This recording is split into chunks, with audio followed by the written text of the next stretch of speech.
Today's a little bit special because somehow I convinced this guy to join me in my vlog today. Say hi. So we're in somewhere in it's Cangge. It's a red cafe.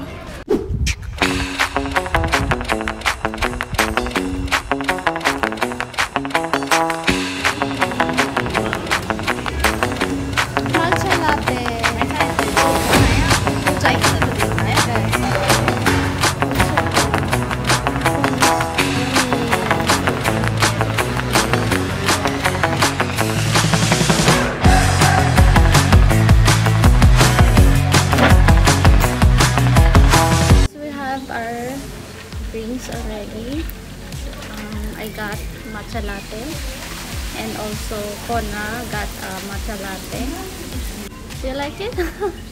He's so shy. And I also got the apple cake, and then I think this one is almond pie. I'm gonna show you. Green. How's your school? You always said it's fine. It's fine, but yeah, I get a bit stressful. Stressful? But you handling it right. Yeah, I mean, it's a lot. This bonding together every week.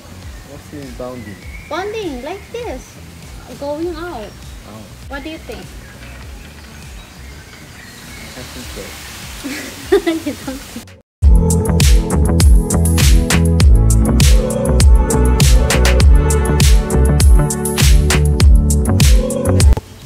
Try it. Wait. Oh, it's too big. 9 out of 9 out of 10? 10. Wait.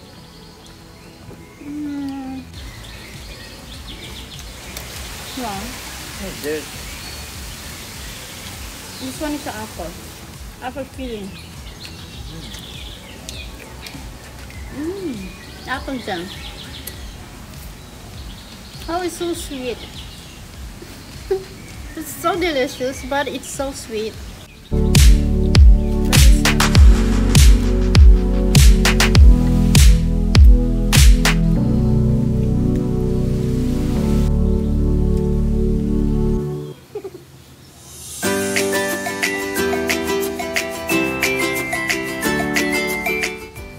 There's a banana. Huh? Wow. I don't know the name of this banana. There's a papaya also. Guys, look. Yeah, I want the papaya. Guys, gusto ko ng papaya. I want the papaya, guys.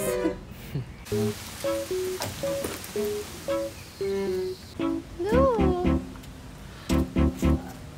This is the pineapple tree. I love pineapple. You love pineapple? Guys, baby pineapple. Oh, it's a pineapple, guys. So may pinya. Oh, gusto kong kuhain. It's so nice here. Piece of paper.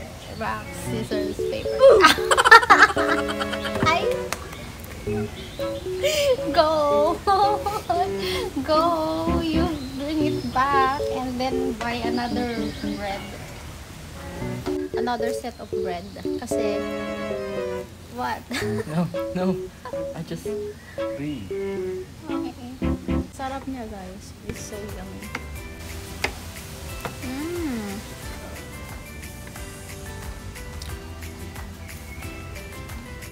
Too hard. The ice? I like ice, please. It's really important that you have a bonding time with your kids. It's not important if it is sobrang bongga or what. What is important is meron kayong bonding time, nagkakapag-bonding kayo ng mga anak nyo. Kahit simple lang, at least kahit paano nagkakaroon kayo ng bonding time. Nagiging mas close kayo ng mga anak mo. Mare-remember nila yung mga moment na ganito. So, parang nakakadagdag ng alam mo yun, strength sa mga bata kapag nakikita nila na yung mother nila or yung family nila is lagi nandyan sa tabi nila, may mga bonding time, kasi minsan stress din yung mga bata. You said a while ago that you're stressed in school, so I said it's better to have a bonding time like this, right? Yeah. See? Is some messy hair, so kailangan kong ipakat yung hair niya today, tapos dadaan kami sa supermarket. So guys, but before that, before we go to supermarket and the parlor, magda-drop by muna kami kay Scarlett, kasi siguro mga 10 to 5 minutes lang dito yung bahay na nag-aalaga kay Scarlett, kaya dadalawin namin sa Scarlett.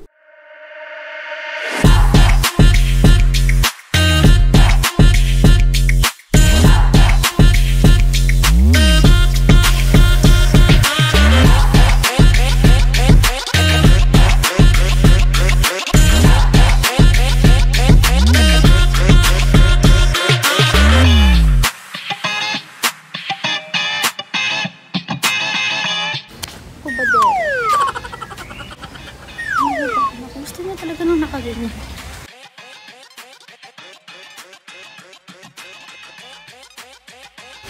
Para pantaigin naman natin siya. Ayaw niya, tinapas ko. Ayaw niya. E di, hubarin niya lang. Kamkamila. Dito sa Korea, it's a must. Or kailangan ikaw yung magliligpit ng mga kinainan mo sa mga fast food or sa mga ganitong cafe. Kailangan talaga, ikaw talaga din yung magliligpit.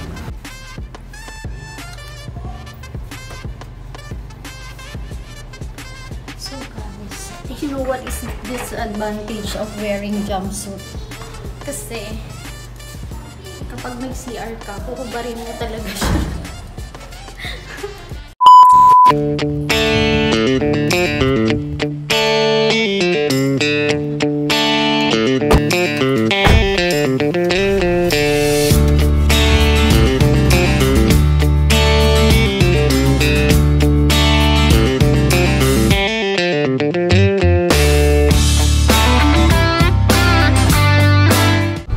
Super lapit na nito dun sa nag-aalaga kay Scarlett, kaya naisipan ko na rin dumaan para kahit paano madala ko naman si Scarlett, kasi medyo matagal-tagal na rin yung last visit ko sa kanya. Namimiss ko na rin yung batang niya.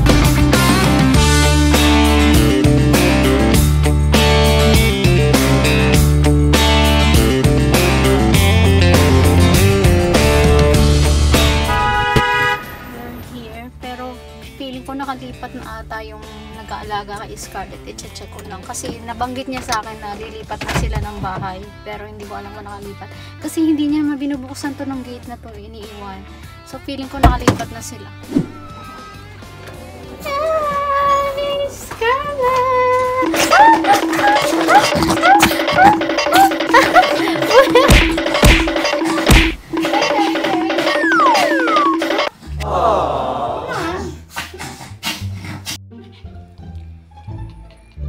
Happy yarn. Happy yarn. Look at the buntot. Happy yarn. I miss you, Mom.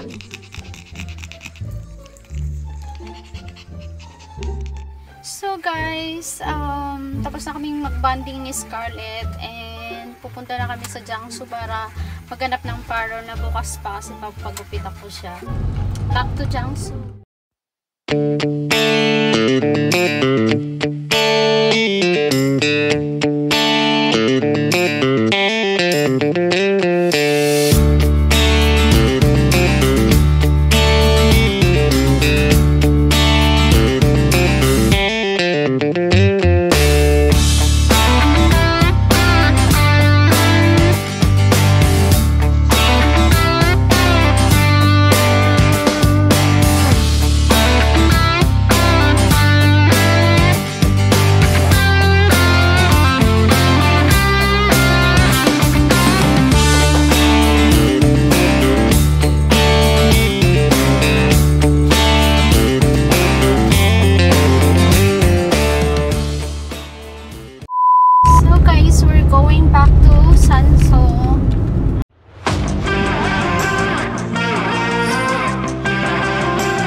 guys, nandito na tayo sa baba at malapit na tayo sa Sanso. Gusto ko lang ituro sa inyo yung dinaanan natin kanina, yung paliko-liko. Ayan o, ito, yan. Sige, yan yung sobrang taas na bundok na yan.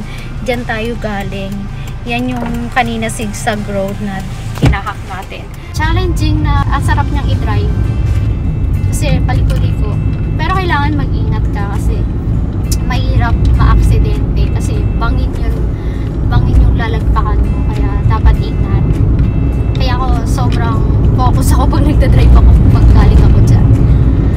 Malapit na tayo sa bahay ng mga bata.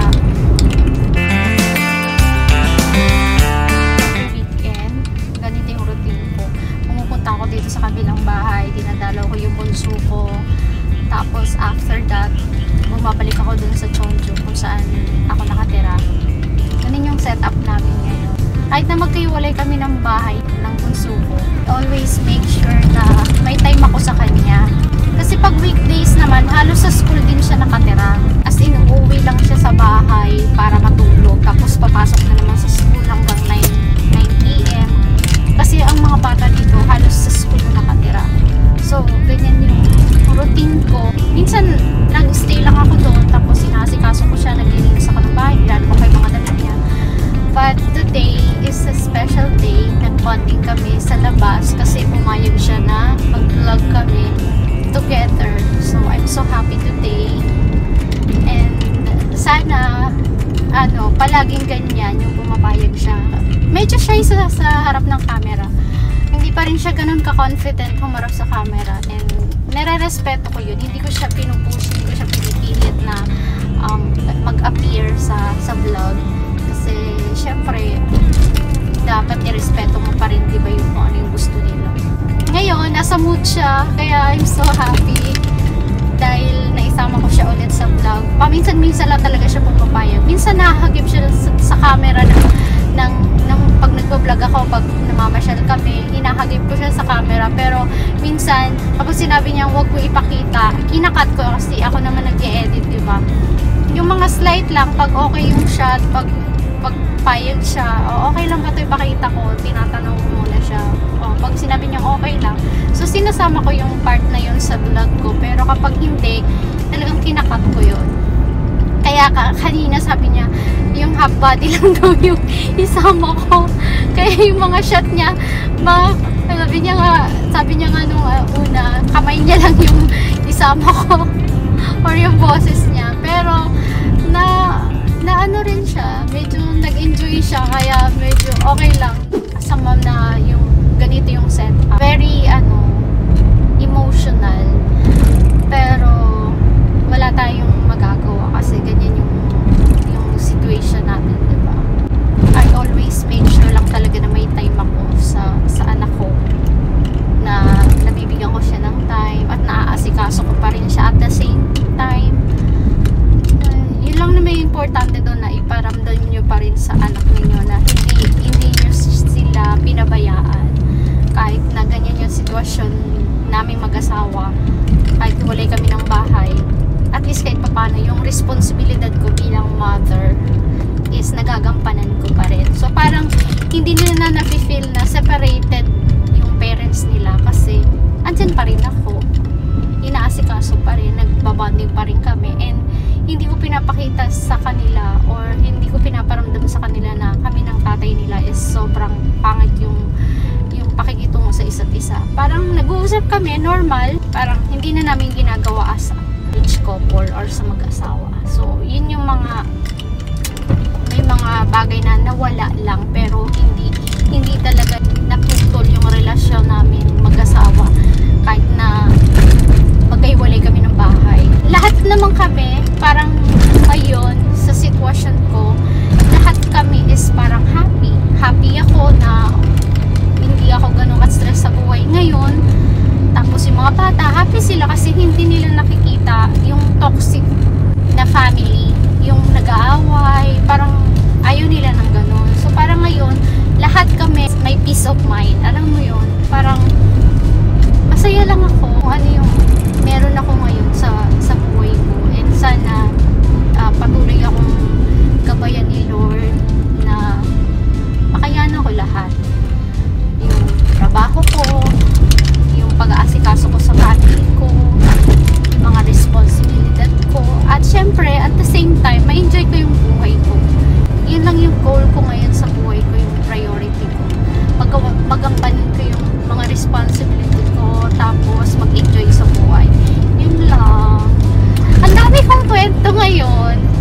basta yung saya ko lang kasi talagang nakapag-banding kami ni Banong. At saka at the same time si Scarlett na dalaw ko. So parang very productive yung weekend ko. Ayan, lalakbay na natin ang daan papunta ng Cheonju. Dito ko rin tatapusin yung vlog ko, guys. Kung gusto niyo makita palagi si Banong, ipag-pray niyo na lagi siyang pumapayag na sumama sa vlog ko. Actually, enjoy naman ako kapag kasama ko siya sa vlog kasi may kakwentuhan ako, ganyan. Dito ko na lang talaga tatapusin ang vlog ko. If you haven't subscribed to my channel, please do subscribe to Chatty TV and don't